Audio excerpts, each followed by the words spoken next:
Lampung Barat merupakan salah satu wilayah bagian Provinsi Lampung yang terkenal memiliki kekayaan akan wisata alamnya yang indah.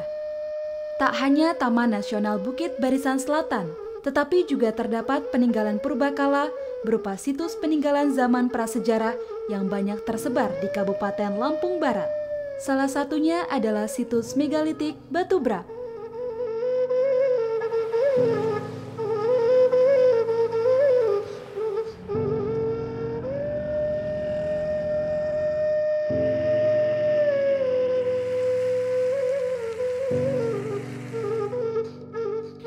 Situs ini dapat dicapai dengan perjalanan darat, yakni dengan kendaraan roda 4 dan 2.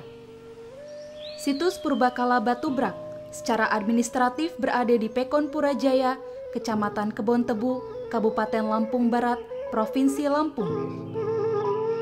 Situs Purbakala ini pertama kali ditemukan pada tahun 1951 oleh rombongan transmigrasi Biro Rekonstruksi Nasional atau BRN.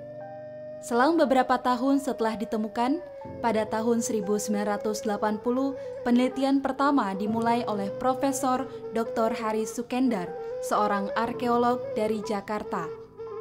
Kompleks situs Purbakala Batu Brak ini berada di bawah naungan Dinas Kebudayaan dan Pariwisata Provinsi Lampung yang bekerja sama dengan Balai Pelestarian Cagar Budaya Banten. Sesungguhnya tinggalan arkeologis yang ada di muka bumi ini itu sebetulnya adalah mencerminkan pola pikir dari manusia, masa lalu manusia pendukungnya, bagaimana kita berada di situ. Seperti kita ketahui, tinggalan arkeologis di sini itu ada beberapa dari situs Batu Berak, situs Batu Jagur, Batu Tameng, Telaga Mukmin, situs Batu Jaya ya dan lain sebagainya. Nah, riwayat penelitiannya ini pernah dicatat oleh seorang arkeolog dari Belanda namanya Van der Hoop di dalam disertasinya beliau yang diterbitkan pada tahun 1932 yang berjudul Megalithic Remains in South Sumatra, menyebutkan tentang skala berak di daerah Lampung sini. Kemudian pada tahun 51 baru muncul ada gerakan Badan Rekonstruksi Nasional ya, ketika membuka lahan itu ke transmigrasi baru bermuncullah penemuan-penemuan seperti batu-batu yang bersebaran gitu ya, yang ternyata adalah menhir ataupun dolmen. Kemudian situs ini telah melalui pemugaran selama 4 tahap yang dimulai pada tahun 1984 hingga 1989. Pada tahun 1989, kompleks situs megalitik Batu Brak mulai dibuka untuk umum, baik untuk wisata maupun untuk keperluan penelitian. Nah, apa saja tinggalan ada yang ada di sana? Itu antara lain adalah situs Batu Brak yang besar ya. Di situ ada dolmen, menhir, ada batu umpak. Ya, dia memanjang antara tenggara dan barat laut teratur tadi, dikelilingi oleh bukit-bukit dan gunung ya. Jadi kalau di sebelah utaranya Bukit Abung, di sebelah selatannya itu Bukit Asahan, di sebelah barat Bukit Rigis, dan di sebelah timur itu Bukit Begelung. Kemudian ada lagi situs Batu Jagur. Nah, Batu Jagur ini dia ada di bukit dan permukaan rata ya, terdapat menhir. Kemudian Batu Tameng. Batu Tameng ini juga terletaknya juga di bukit. Nah, Batu Tameng ini merupakan satu ada dolmen dan menhir. Nah, dahulu katanya di situ ada satu meja yang kemudian di atas itu ada batu bulat ya, seperti tameng, sehingga disebutnya Batu Tameng gitu di situ. Tapi ketika saya ke sana pun pada tahun 2006 itu sudah tidak ada gitu. Tapi sesungguhnya ceritanya seperti itu, kenapa disebut Batu Tameng. Nah, di sini juga ditemukan juga fragmen tembikar dan keramik tadi, dan ada batu umpak juga. Kemudian Telaga Mukmin, jadi monolit besar, ada satu dolmen besar dan ada yang juga yang kecil-kecil. Nah, ini juga terletak di lereng Bukit Asahan. Terus di situ juga ada keramik dan tembikarnya di situ juga. Nah, terus ada Telaga Jernih ya sebagai sumber air, jadi tidak heran disebutnya menjadi Telaga Mukmin. Kemudian juga ada situs Batu Jaya. Ini juga lagi ada kompleks megalitik yang besar sekali. Itu ukurannya sampai 220 kali 180 kali 75 cm. Jadi itu besar sekali, jadi hampir 3 meter ya. Kemudian ukuran umpaknya juga besar ya, 85 kali 75 cm. Nah, ombak-ombak ini juga membuktikan bahwa itu mungkin sebagai tempat tiang ya di situ, tiang yang menunjukkan bahwa ada satu mungkin tiang-tiang rumah, jadi seperti pemukiman dahulunya di situ. Nah, di sini adalah situs yang menggambarkan satu tatanan yang banyak dominan dari dolmen dan sebaran-sebaran menhir yang ada di sana. Gunung-gunung dan lembah bukit ini di dalam peninggalan megalitik itu juga terkait dengan latar belakang religi yang mereka anut. Jadi daerah gunung bukit itu adalah daerah yang suci. Jadi kalau ada orang yang mati, penghormatan terhadap leluhur itu adalah dia akan pergi dan bersemayam di puncak-puncak bukit itu. Jadi dengan mereka bertinggal tempat di situ, itu menunjukkan bahwa memang mereka memilih tempat yang suci untuk itu di situ. Jadi mungkin pada awalnya penduduk ini juga mulai ada satu yang disebut primus inter pares ya. Primus inter pares ini adalah pemilihan satu kepala suku. Jadi pilihlah yang memang terbaik di antara masyarakat di situ. Jadi yang paling kuat, yang paling bisa mengayomi, yang mungkin juga yang paling bisa yang paling kaya tanda kutip gitu di situ, dan itu akan yang dipilih menjadi pemimpin. Nah, itu satu. Yang kedua, kalaupun nanti pemimpin ini meninggal, itu juga akan dibuatkan menhir lagi di situ. Nah, tata cara penghormatan itu ya, itu sampai kepada leluhurnya itu di situ, dibuatkan menhir dan dibuatkan juga ada dolmen tadi. Nah, dolmen ini juga sebagai meja saji. Di dalam penelitian itu ternyata daerah-daerah seperti Batu Berak, Batu Jaya dan lain sebagainya itu juga ternyata ada semacam dikelilingi oleh parit ya, parit yang dalam gitu. Bahkan penggalian parit ini memotong dari bentang lahan yang ada gitu di situ. Jadi memang terbukti bahwa itu dilindungi. Jadi kalau itu adalah satu komunitas gitu ya misalnya. Jadi di sini ada Batu Berak khusus sendiri, dia membuat dengan sebaran yang sedemikian yang berjajar misalnya. Dia ada di dalam ternyata itu ada batas, katakanlah sebagai bentengnya, tapi dengan sungai yang dalam, dengan bukit yang dalam itu. Itu cara mereka membatasi diri dengan yang lainnya, mungkin juga untuk perlindungan juga untuk binatang buas, dan mungkin juga tidak bisa musuh sembarangan masuk. Kita belum punya tanggal yang pasti secara absolut ya, bahwa ini sudah didating di abad sekian. Tetapi kalau di dalam perkerangkaan prasejarah yang namanya megalitik itu berada di antara abad 2500 sampai 500 sebelum Masehi.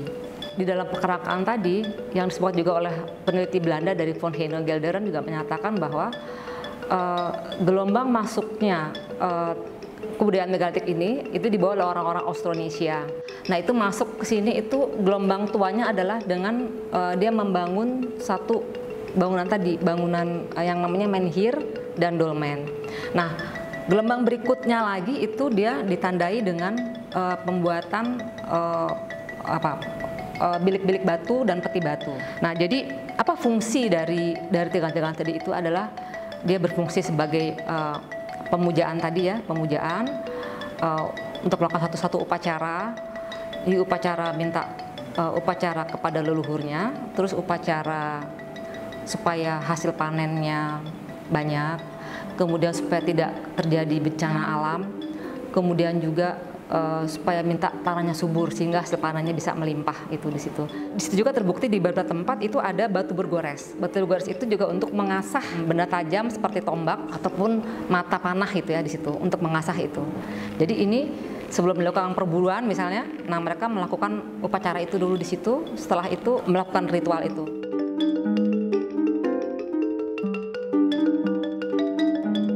Situs Batu Berak pertama kali ditemukan pada tahun 1951 oleh rombongan transmigrasi Biro Rekonstruksi Nasional. Kemudian pada tahun 1980 dilakukan penelitian ya secara intensif oleh Pusat Penelitian Arkeologi Nasional yang menyimpulkan bahwa situs Batu Berak adalah tempat pemujaan.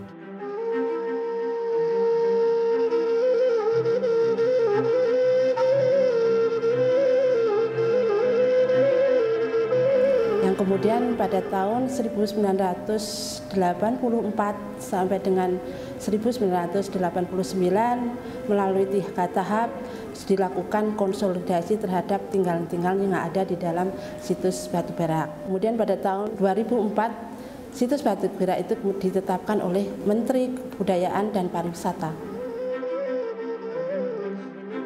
Setelah dilihat dari penelitian geologi dan geomorfologi itu ternyata adalah dari singkapan batuan yang memang sudah terjajar seperti itu, di mana ada batuan yang tadi ya kekar tiang dan juga slabstone yang lebar-lebar tadi, yang besar-besar tadi di situ.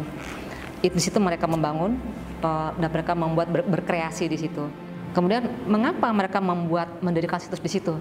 Ya karena mereka tersedia bahannya di situ, tersedia bahannya di sini. Itu yang membuat ini menjadi ciri yang khas ya, menjadi ciri yang khas dari Lampung ini.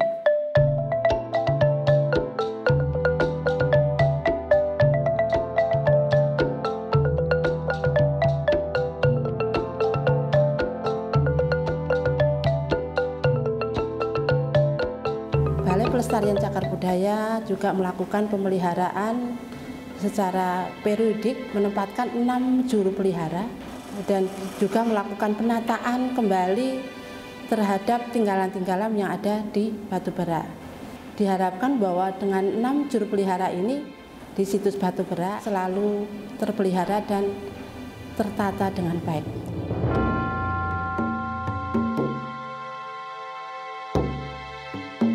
Untuk situs megalitik Batu Berak sekarang ini mulai dikenal. Untuk jumlah kunjungan itu secara bertahap meningkat, rata-rata antara 2.000 sampai dengan 2.500 orang per bulan.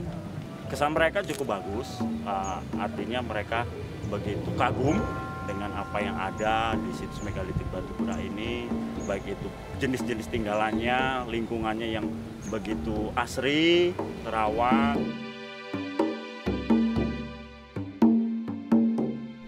Pemerintah Kabupaten Lampung Barat, khususnya melalui Dinas Pendidikan dan Kebudayaan Kabupaten Lampung Barat, dalam rangka turut melakukan pelestarian, pengembangan dan juga pemanfaatan cagar budaya di situs megalitik Batu Berak, bekerja sama dengan komunitas-komunitas yang peduli akan concern dengan cagar budaya, melakukan kegiatan pentas budaya di situs megalitik Batu Berak ini. Kami dari Dinas Pendidikan dan Kebudayaan akan merekomendasikan kepada seluruh insan pendidikan yang ada di Kabupaten Lampung Barat, terutama guru dan juga siswa-siswi, untuk dapat melakukan lawatan cagar budaya di situs megalitik Batu Berak ini, agar mereka ke depan merasa memiliki kepedulian terhadap situs megalitik Batu Berak yang ada di Kabupaten Lampung Barat ini.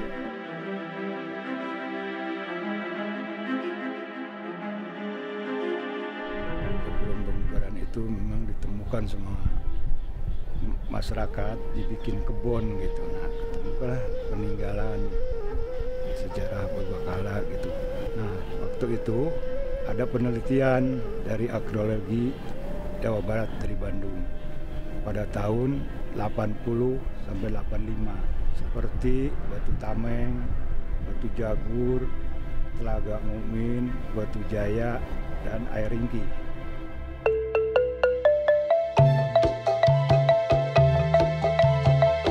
Situs Batu Berak merupakan salah satu jejak sejarah peradaban dan budaya. Pada masa sekarang, baik situs Batu Berak ataupun situs megalitik lainnya di Indonesia dapat berfungsi sebagai sumber kreativitas, semangat, dan inspirasi yang memiliki manfaat untuk kesejahteraan masyarakat.